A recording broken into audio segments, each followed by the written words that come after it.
earthquake collapse, and also thank God for it. An increase in crime calls for added security in Berkeley County. Then later, 40 years of Lowcountry tradition. What you need to know about packet pickup for the Cooper River Bridge Run. News at 11 starts now. As the month of March comes to a close, March Madness is heating up. The NCAA tournament has reached the Final Four. The Gamecocks are gearing up for their game tonight against Gonzaga. That game in Phoenix on Saturday, but this evening, Scott Eisberg is live there with pre-game preps. Hey, Scotty.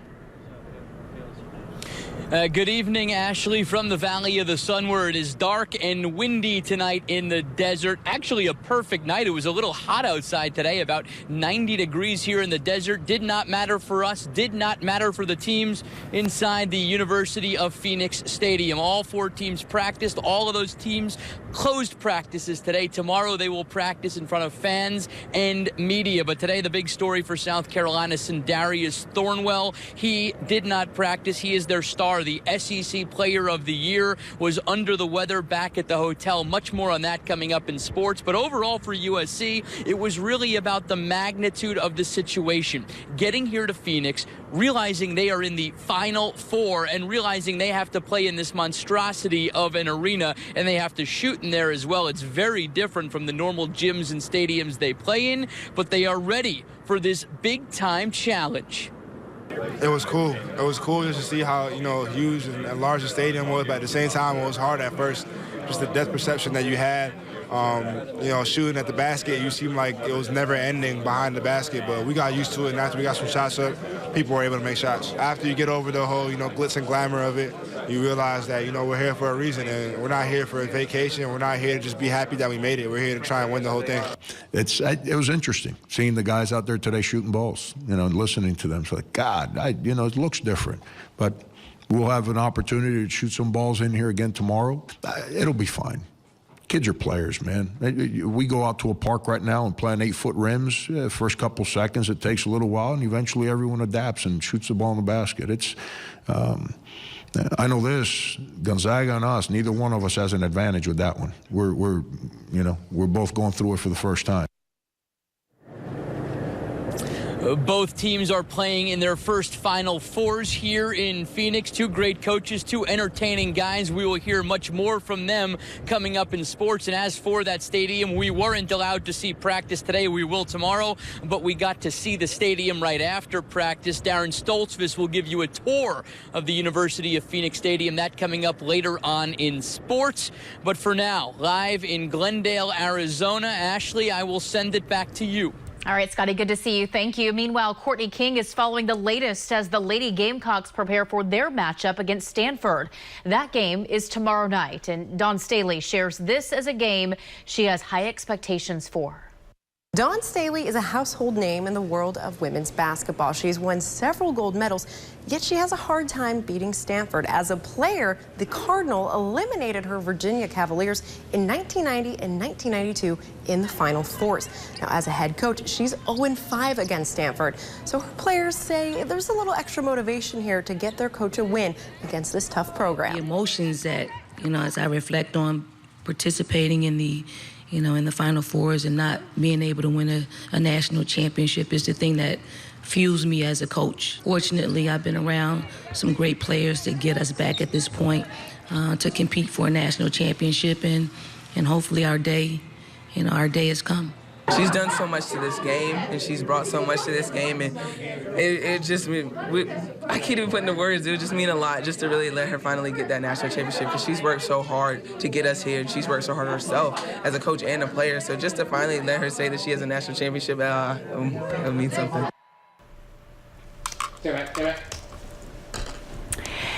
And other headlines now to get to tonight. Coastal Carolina's cheerleading team will not be at any games anytime soon. A statement from the university says, quote, "We can confirm the Coastal Carolina University cheerleading team has been suspended indefinitely pending a conduct investigation. There are currently no incident reports pertaining to this investigation. And we tonight here at ABC News 4 are working to find out why." Will that rainfall we saw earlier today happen again tonight? Our chief meteorologist Dave Williams joining us now. And Dave, a lot of people want to know if it will impact the bridge run on Saturday. Absolutely not, Ashley. The rain will be long gone by then, and even the roads should start to dry out. It's going to come in very quickly. And with it moving in so quickly, things have changed a little bit from when we last talked. And that's because we're starting to see the threat for some severe thunderstorms. It's still a very low threat for severe thunderstorms. It's a slight risk. We'll see some moderate rain, some gusty winds, especially into the day tomorrow, but also with a few of those thunderstorms overnight tonight, between about 2 o'clock in the morning and 4 o'clock in the morning, we could see hail, even an isolated tornado. It's a low threat, but not quite zero. So we'll have to watch out for that over the next several hours. It's not these showers that are moving through right now. It's the showers and thunderstorms back here in Georgia that I'm watching. But fortunately, they're not blossoming into big thunderstorms. Right now, they're just garden variety thunderstorms, and they even appear to be weakening a little bit right now, which is good news. But there's something that we need to keep an eye on overnight tonight. And I'll show you when. 11 o'clock this evening, rain off to the south. 12, nothing to worry about. But then we're starting to see maybe some stronger thunderstorms about 3 in the morning before the whole thing shifts off to the north and east, and then some rain tomorrow morning. We'll talk more about the weather, including the weekend. That's all coming up in just a few minutes, Ashley. All right, Dave, thank you. More police presence in a Berkeley County community. The sheriff's office is opening its first substation in an area where a lot of people worry about crime. ABC News 4's Bill Burr has more now on where it is and what all this means to neighbors. Bill. Actually, most police chiefs and sheriffs agree they need to stretch every dollar in their budget for manpower and equipment. A local agency is getting creative with an idea to place officers in strategic areas where the public can be involved. 1, 2, 3. The countdown is complete to a new beginning for an old building in Berkeley County. Glad it worked. I'm the first one to try it. Sheriff's deputies are working out the kinks to office equipment inside a new substation on Old Highway 6 in Cross. It's a secluded community in a rural area where neighbors say crime is a concern. People could have been killed, but thank God they were all right, but they did get robbed. Antoinette Green refers to the Dollar General store less than a mile away. After a recent robbery, people who live nearby are thankful for a permanent police presence. Knowing that someone is here, yes, it's a big peace of mind. Thank God for it. A local gathering celebrated the grand opening. For many, the brick and mortar structure is an important part of the county. The former medical clinic was heavily damaged during the Great Flood of October 2015. Over 50 years it's been here serving this community, and it would have been actually a tragedy for it just to be demolished. Okay. Now, sheriff's deputies will visit the renovated office and check in with volunteers who will handle daily complaints and questions. It will be run by the public, by the community itself. We've trained them, we've done the backgrounds, they know what the procedures are, and they will be opening and running the substation. People in Pineville can also use the building. Sheriff Lewis says 20 people are signed up to staff the substation 6 days a week. County leaders tell me minimal money was used to fix the building. The sheriff hopes to open 6 other offices throughout the county. Working for you, Bill Burr, ABC News 4. Bill, thank you. 20 years ago today, a 14-year-old Goose Creek boy disappeared. He's never been found. Take a good look. This is Kevin McClam in 1997 and what he would look like today at age 34. McClam was last seen playing video games at his home. His clothes were found at a nearby construction site. In 2006, officers announced the case as a homicide investigation. Call police if you have any information. Officers say no case is ever too old to be solved. A bridge in Atlanta collapses during a massive fire, causing major traffic problems. Huge flames and smoke seen on Interstate 85 caused that bridge to fall. It all happened around 7 this evening. Right now, several roads in that area are shut down due to that collapse. Firefighters say the cause is unknown. No injuries were reported. This Cooper River Bridge Run Update is sponsored by O2 Fitness. Well, attention Cooper River Bridge Run racers, you have one more day left to pick up your race packet. Thousands already picked up their info inside the convention center in North Charleston. Pickup runs again tomorrow from 8 a.m. to 8 p.m. And don't forget, ABC News 4 is your official Bridge Run station for this year's race. You can catch our official Cooper River Bridge Run live show kicking off Saturday morning from 6 to 11. Coming up next, a simple conversation gets the wheels turning for one big idea: how an elementary school teacher is getting her students up and moving and going places. And I'm Scott Eisberg live in Glendale, Arizona. We will have a full Final Four preview and give you a tour inside the stadium coming up later on in sports. ABC News 4 First Warning Weather with Chief Meteorologist Dave Williams. Lots of questions about it, so we'll get right to it. The Bridge Run is Saturday morning. Everybody wants to know what the weather is, and it's not going to get much better than what you're going to see on Saturday morning. We've got the starting gun at 8 o'clock in the morning. When you're lining up at 6 a.m., still dark outside, 56 degrees. 9 a.m., nothing but bright sunshine, 62. Noon, 75. Wear the sunscreen. When you finish up at Marion Square, it's going to be warming up. It's going to be a gorgeous afternoon. Lower humidity and all that bright sunshine, so perfect weather for the Bridge Run. It's not so perfect weather outside right now. We're looking at a threat for some thunderstorms here in the low country, and we're going to see that threat going until tomorrow morning, so we'll have to watch out for those thunderstorms as they push in from the south and west. And here they are, and it's these thunderstorms ahead of the main line. And anything you start to see blossom ahead of the main line of thunderstorms. Now, the main line is stretching from Atlanta down toward the Gulf Coast. But ahead of the storm, these are the ones that are individual storms that can start to rotate. Fortunately, the ones that are closer to us look a little weaker. The stronger ones are from I-20 up toward the upstate of South Carolina. And there they are, lined up along the Savannah River. There were some lightning strikes earlier, but those have kind of faded away. However, I'm starting to see more thunderstorms fire up back here toward Bamberg County. These would stay off to our west. If storms start to fire down here, those are the ones that will move through between about 2 and 4 o'clock in the morning. Strongest thunderstorms right now off to the north and west, and none of those are severe. We're not under any watches at this time. It's just something to keep an eye on through the next several hours. We've got this line of storms that came well ahead of the cold front. The cold front is actually right about there now, and that's going to push through here late tomorrow afternoon. The only severe threat I think we'll have are with these thunderstorms the next couple of hours.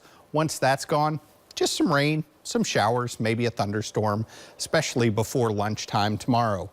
Mid and upper 60s for most of the state right now, 71 still in Augusta. East-southeasterly winds around 10, and we'll see these winds become gusty tomorrow from the south and southwest. Could see some gusts up around 30 miles an hour. 68 outside right now with those east-southeasterly winds. We'll get those temperatures back to 64 with showers and thunderstorms tonight. Then tomorrow, rain chances highest early in the day, tapering off through the afternoon, but certainly breezy. Southerly winds about 10 to 20 miles an hour.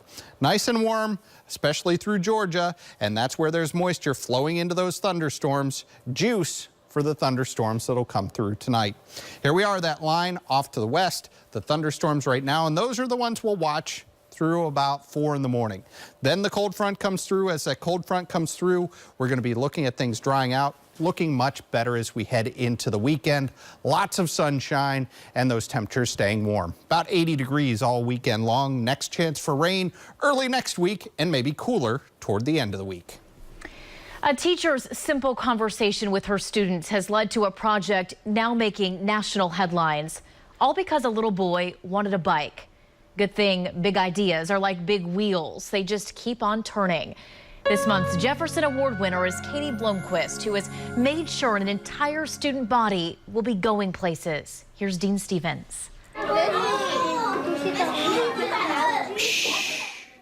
There's a secret floating around Pepper Hill Elementary. All right, let's see what you build. An idea sturdier than a marshmallow and toothpick prism. Oh, I see some people are getting creative. All right, Edwin, how are you going to make them stand on their own? A question Katie Blomquist asked herself several times. Cube. it's made up of. I just thought it would be a nice thing to do. I had no idea what I was getting myself into. Getting her kids up and moving was just a small part of it. It's the basic childhood right is joy, and every single child deserves that. And a bike, I think, is one of the top things that represents that. And with that, I need everyone's eyes. her Tinkerbell moment. So it's gonna be rectangular or what? Yeah, awesome. They wanted to make family memories, a sense of ownership. A lot of Title I children don't actually own anything that's theirs. Muscle and might helped make it happen. What can I do to help? And the rest is history. A North Charleston church served as a staging area.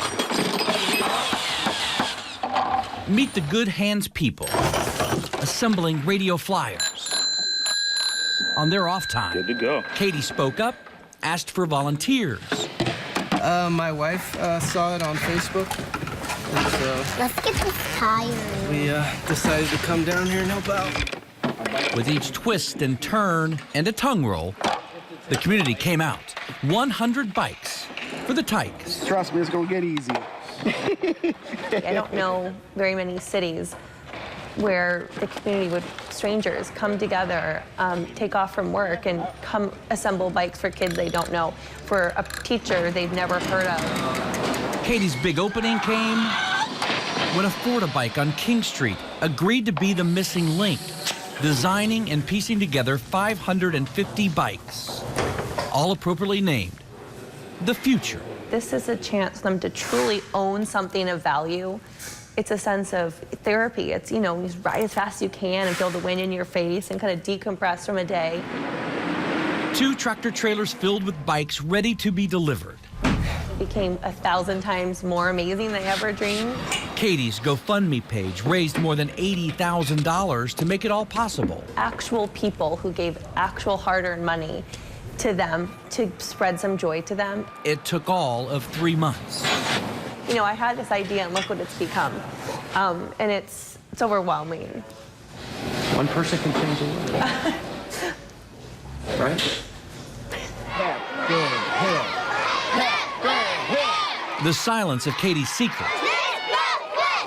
Broken. Miss Blomquist, where are you? And all it took was 10 seconds. Today is the day that every single one of you Pepper Hill students is getting a brand new bike! The ultimate hands-on teaching moment of giving back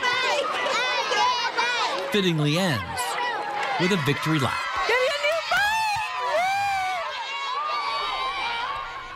That was Dean Stevens reporting for us. The Jefferson Awards was started by former First Lady Jacqueline Kennedy in the early 70s. It honors those in the area of service and volunteerism.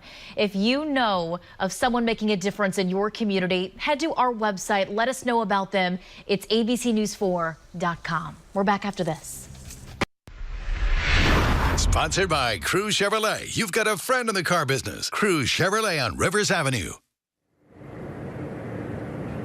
A good evening from the desert. Nightfall here in Arizona. As the wind's picking up, we conclude our day one coverage of the Final Four out here at the University of Phoenix Stadium. South Carolina practicing today, but doing so without their star. Sindarius Thornwell, the SEC Player of the Year, under the weather, back at the hotel, getting fluids with a temperature, not practicing. Obviously, that is the big story. Of course, South Carolina is going to press on whether they have him or not. They believe they will have him for the game against Gonzaga on Saturday, but Thornwell is not only the leader on the court, averaging over 20 points a game in this NCAA tournament. He is their leader in the locker room, off the court. He is the heartbeat of this team. He certainly is their leader. They go through all the motions today without him. They say other leaders picking up the slack, but Thornwell is a major cog to this team. There is no question about it. They need him at 100%.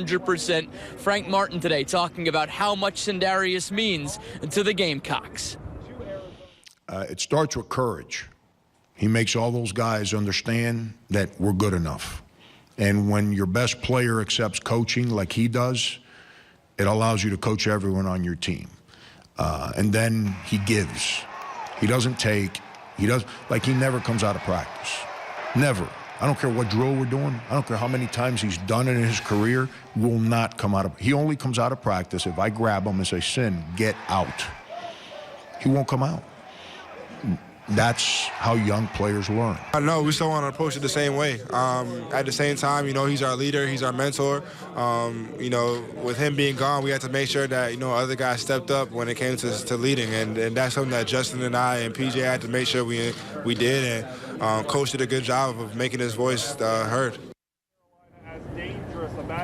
Now, the Final Four, different than all other basketball games. Of course, it is the big stage, but it's also a different stage. These Final Fours all being played these days at big-time NFL football stadiums, large, cavernous arenas where they could cram 75,000 or so fans in. That certainly makes for different basketball, different shooting lines. Darren Stoltzfus takes us inside now of the University of Phoenix Stadium.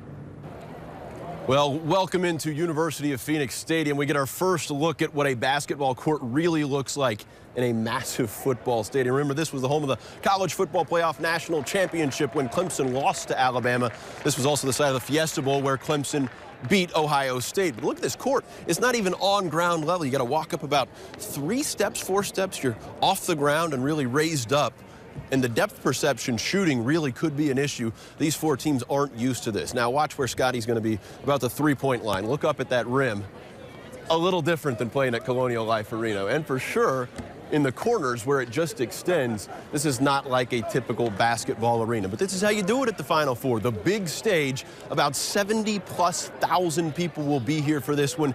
Game time Saturday locally is about 3 o'clock for the first game, 6 o'clock for the second game. That's about what time it is right now. And there's a lot of natural light flowing in through the ceiling, that tarp right there. But this is what it's like at the Final Four. This is University of Phoenix Stadium. This is the Final Four in Arizona. This is where the Gamecocks will play Gonzaga Saturday at 6:09. Thank you, Darren. Gonzaga, a pretty darn good team that South Carolina will be playing. 36-1 on the year. Yeah, 36-1. Granted, they don't play in a Power 5 conference, so their conference schedule a little easier, but non-conference, they loaded up. They've got big wins over teams like Florida, Arizona this year. Major conference teams that Gonzaga has beaten. Their head coach, Mark Few, today wins the National Coach of the Year award. This is a team that's been good for a long, long time, but this team is a bit different.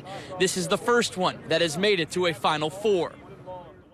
It's 500% different from the school, how we travel, how we're treated. We have a new arena. I mean, everything is, you know, we have expectations. You know, we're expected to win, and you know, we're expected to advance. Heck, we're expected to get to a Final Four, and if we don't get to a Final Four, it's a disaster, and we're a failure. The other major news today is North Carolina repealing that HB2 bill, the controversial bathroom bill that pulled NCAA tournament events out of the state. The NCAA president, Mark Emmert, speaking today here in Phoenix. He says the NCAA will now look and see what they will do about future events in that state. That will wrap up day one coverage here in Arizona. I'm Scott Eisberg. I'll send it back to you guys in the studio. Hey, Scotty, thank you, and we'll be right back after this. Catch Sports 4 on the Bobby Harton Show, weekdays at 4:25 on ESPN Radio. Rain chances especially early tomorrow, breezy at times, and look at that gorgeous weekend. No more rain chances Monday and Tuesday. We lucked out. Not too bad. You did good, Dave. No credit, no blame either. Thanks for watching. We'll see you tomorrow.